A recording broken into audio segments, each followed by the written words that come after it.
Start. सध्याच्या शहरी जीवनाचे अविभाज्य अंग झालेल्या मॉल्सचा चकचकाट फार काळ टिकून राहील असे सकृतदर्शनी दिसत नाही।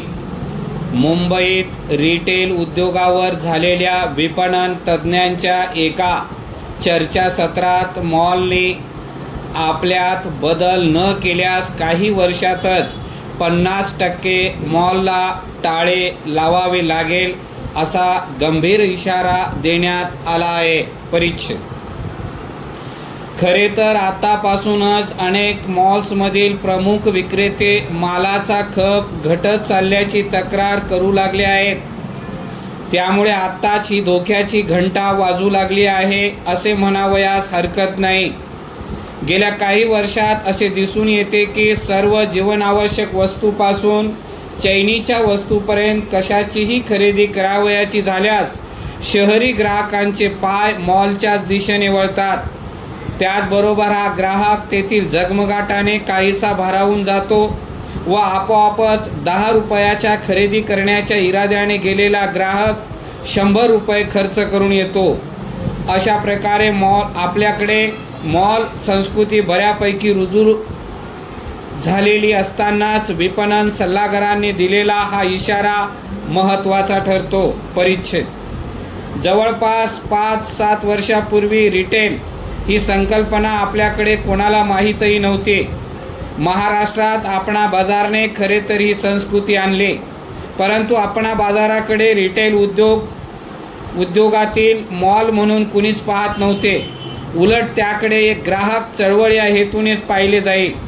आता तर मॉलच्या संस्कृतीत आपणा बाजार झाकाळून गेला आहे।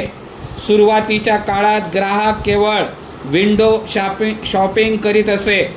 सर्वत्र विजेचा झगमगाट असलेल्या मॉलमध्ये खरेदी करणे म्हणजे महागडी वस्तू खरेदी करणे अशी समजूत होती, परंतु त्याच्या समजुतीला हळूहळू छेद जाऊ लागला।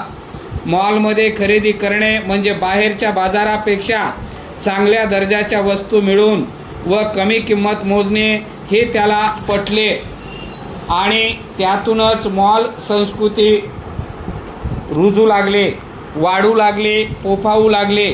आता तर देशातल्या प्रत्येक आघाडीचा उद्योग समूह या रिटेल क्षेत्रात आपली मोहर उमटवण्यासाठी सज्ज झाला आहे।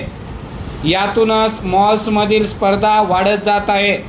मॉलच्या उभारणीसाठी लागणारी मोठी इमारत, भांडवल, गुंतवणूक, विजेचा झगमगाट, जाहिराती, प्रसिद्धी व कर्मचाऱ्यावरील प्रशासकीय खर्च, त्याच्या इतर सुविधा, गरजा यांचा मेळ घालणे दिवसेंदिवस मॉलना कठीण जात आहे। परिच्छेद भविष्यात रिटेल उद्योगात निवडक कंपन्या राहतील आणि हा उद्योग काही मोजक्या उद्योग समूहाच्या हातात राहण्याच्या दृष्टीने पावले पडतील। अगदी मक्तेदारीसारखी स्थिती होणे कठीण असले तरी हे काही ठराविक उद्योग समूह जीवन आवश्यक वस्तूपासून सर्व प्रकारच्या मालाच्या किमती ठरवण्यात अग्रभागी असतील। मोठ्या शहरातील महानगरात व उपनगरात या मॉलनी मोजक्या जागा मिळवण्यासाठी वाटेल तेवढे पैसे मोजण्यास सुरुवात केली आहे।